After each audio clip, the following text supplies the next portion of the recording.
Queridos hermanos y amigos, les saludo en el amor del Señor. Un abrazo que llegue hasta el lugar donde ustedes están y bendecirlos por haber separado este tiempo y dárselo al Dios del tiempo.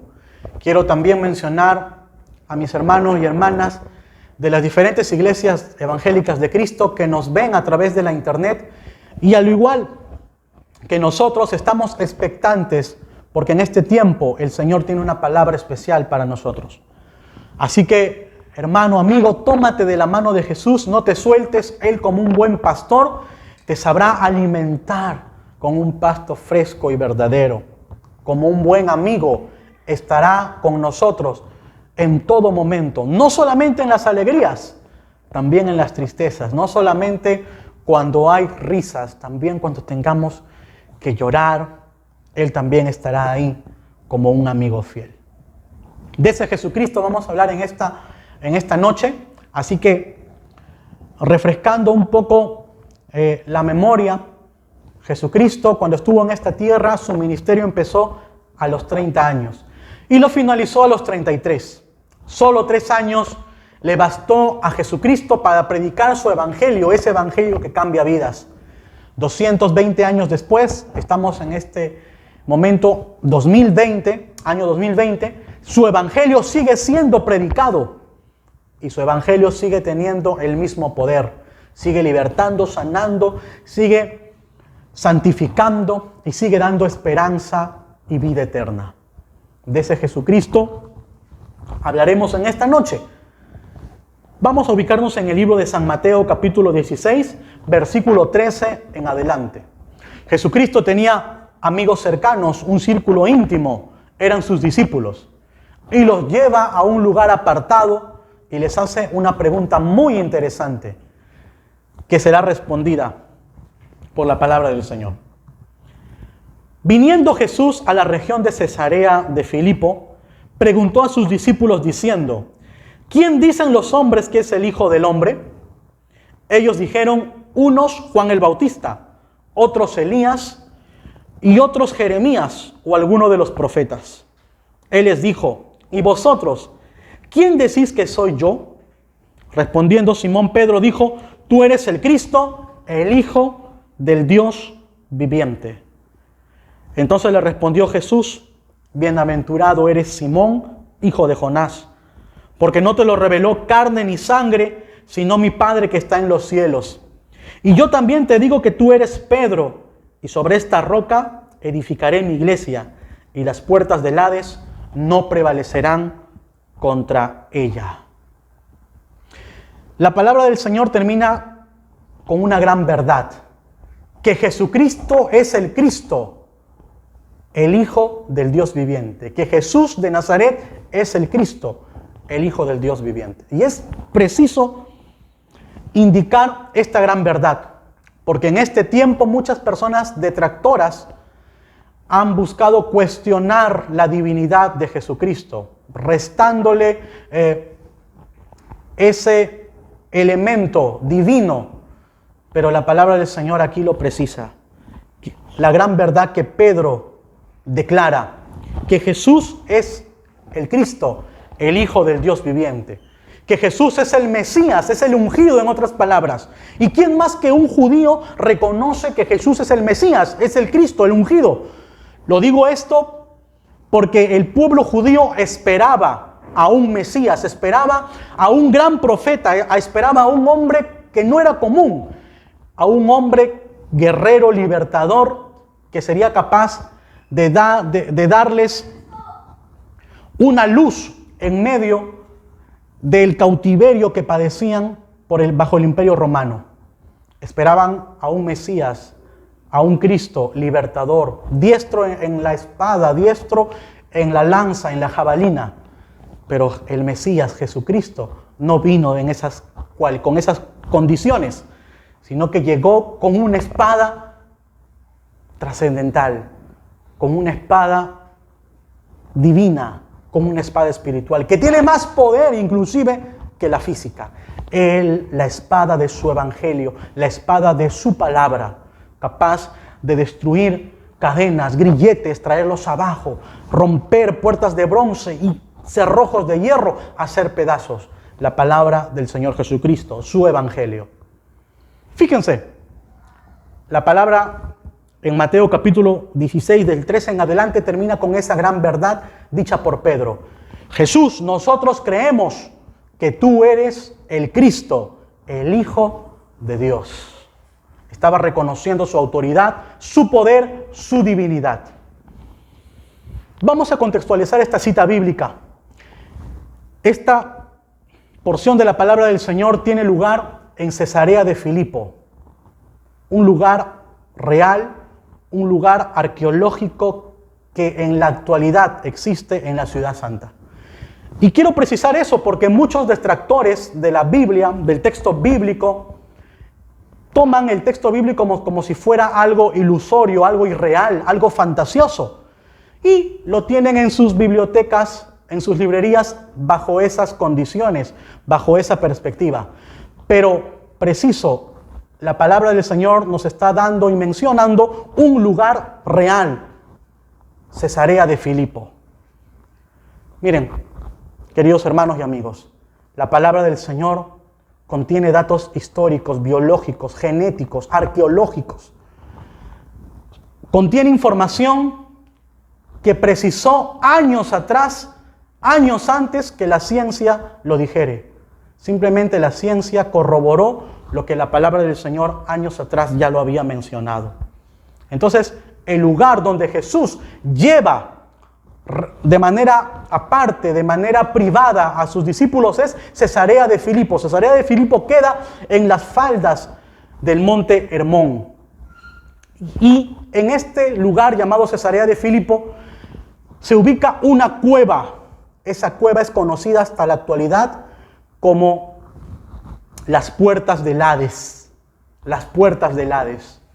Y precisamente Jesús dice, las puertas del Hades no prevalecerán, no ganarán a la familia de Cristo, a los hijos de Cristo, a la iglesia de Cristo.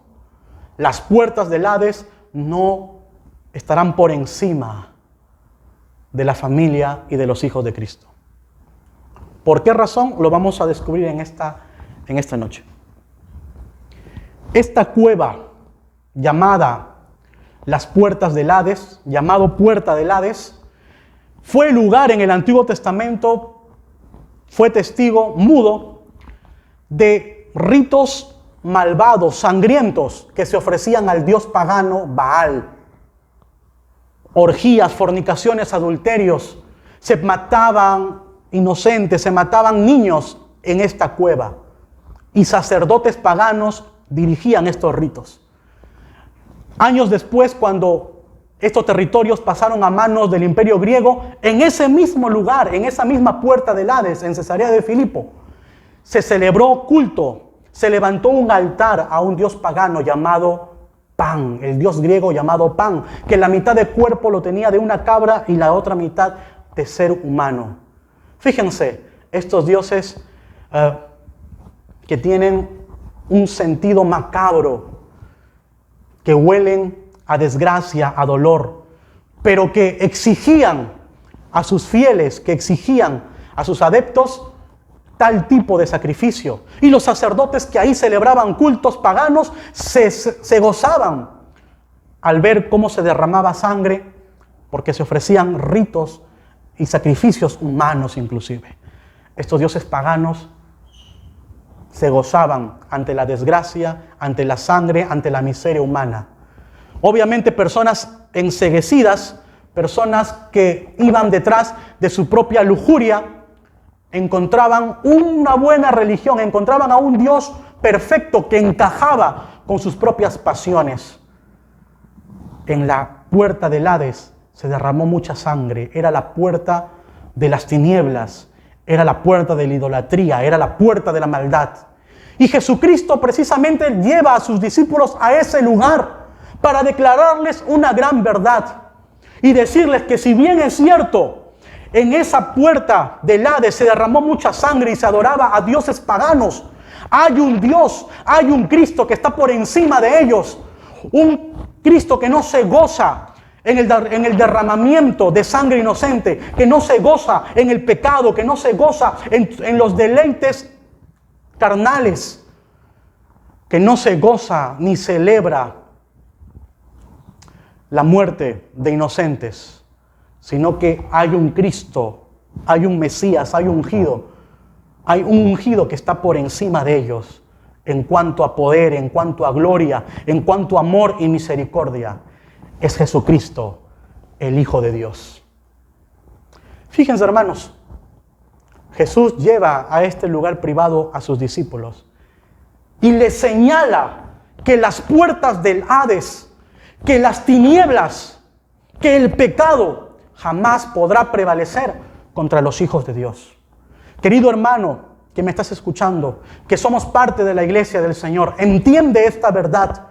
La puerta del infierno, la puerta del Hades, los dioses paganos y toda la idolatría de este tiempo no podrá prevalecer, no será mayor, no tendrá más autoridad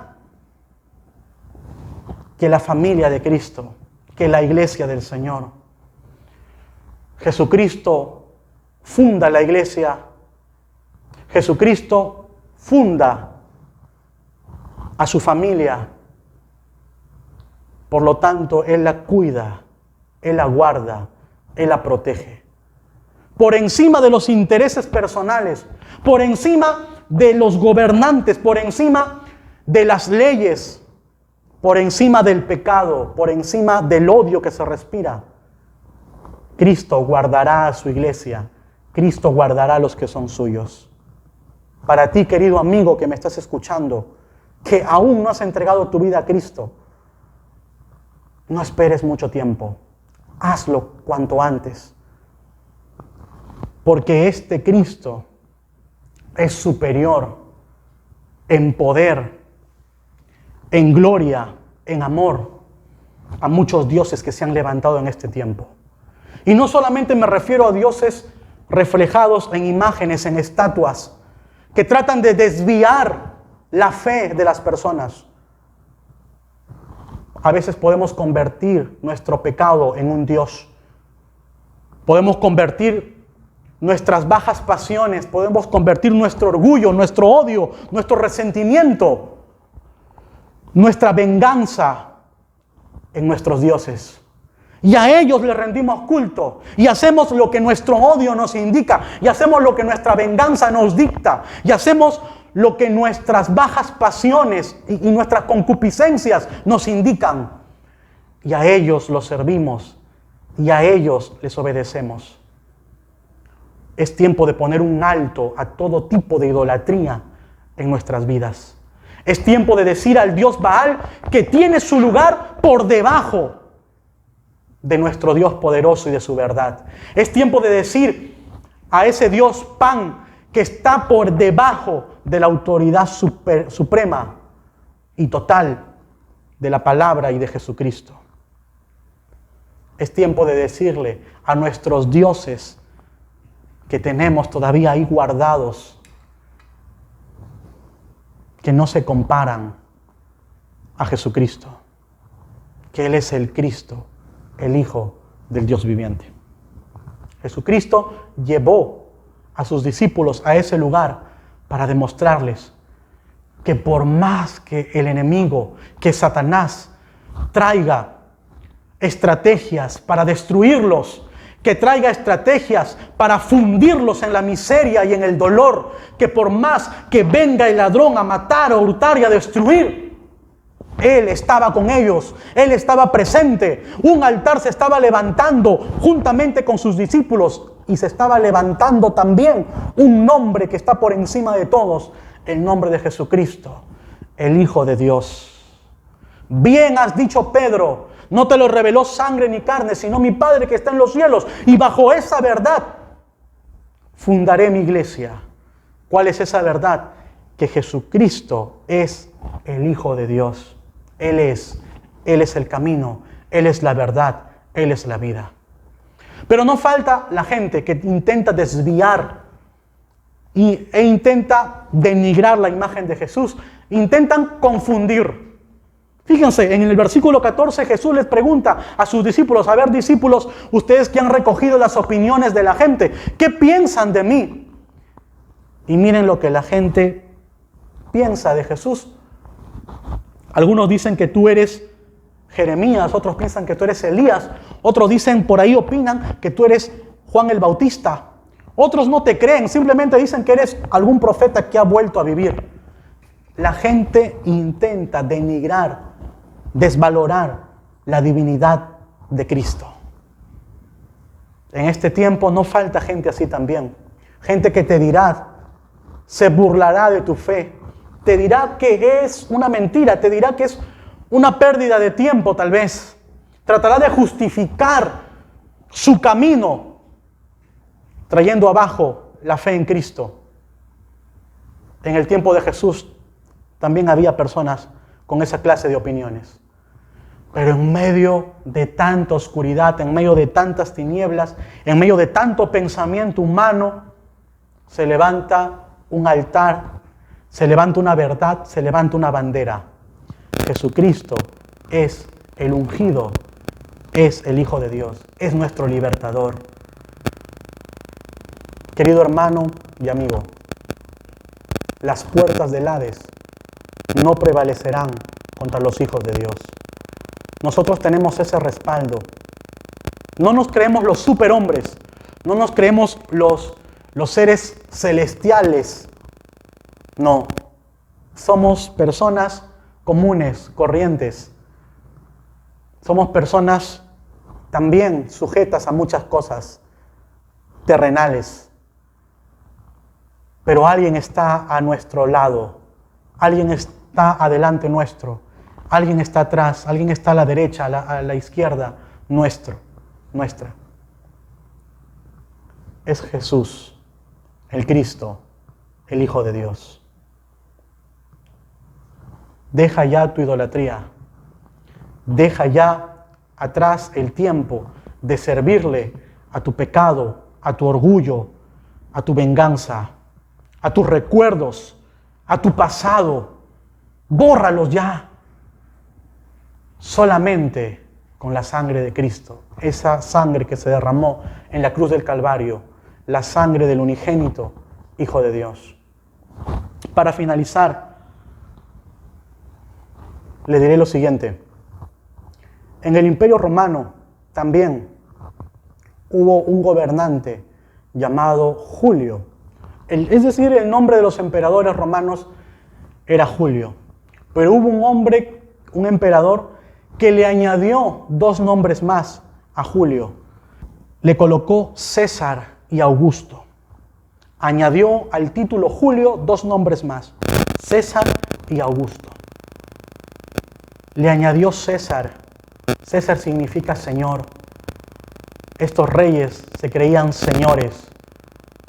No solamente Augustos, no solamente Julio, sino también César. Se colocó un título que no le correspondía. Se colocó Señor. Y de ahí en adelante todos los gobernantes romanos añadían a su nombre ese título. César. El apóstol Pablo aparece y dice, no, eso no es así. Jesucristo es el Señor de señores y es el Rey de los reyes. A ese Cristo te presentamos, a ese Cristo que está por encima de todos. No comparemos el poder de nuestro Dios, el poder de Cristo, con otros dioses. Ellos están por debajo, están debajo de los estándares divinos y gloriosos de nuestro amado Señor Jesucristo. Ríndete a Él, humíllate ante Él, no ante un hombre, no ante una imagen que pretende reflejarnos a Dios. Dios no tiene imágenes, Dios va más allá. Una imagen, una escultura, un retrato, una persona no puede contener el poder y la gloria, sería limitar a Dios. Dios trasciende, Dios cabalga, dice el libro de Reyes, cabalga en los aires. Su gloria no puede ser soportada por algo físico. De ese Dios te indico, ante ese Dios humíllate y ríndete. Reconoce su poder y al ver su gloria y al ver su poder, Al ver su santidad, te darás cuenta que tú necesitas de Él. Necesitas de Él para que te limpie, para que te sane, para que sane tus heridas, para que las vende y tomado de su mano te pueda llevar hacia una vida eterna. Rindámonos ante el Señor de señores, ante el Rey de los reyes.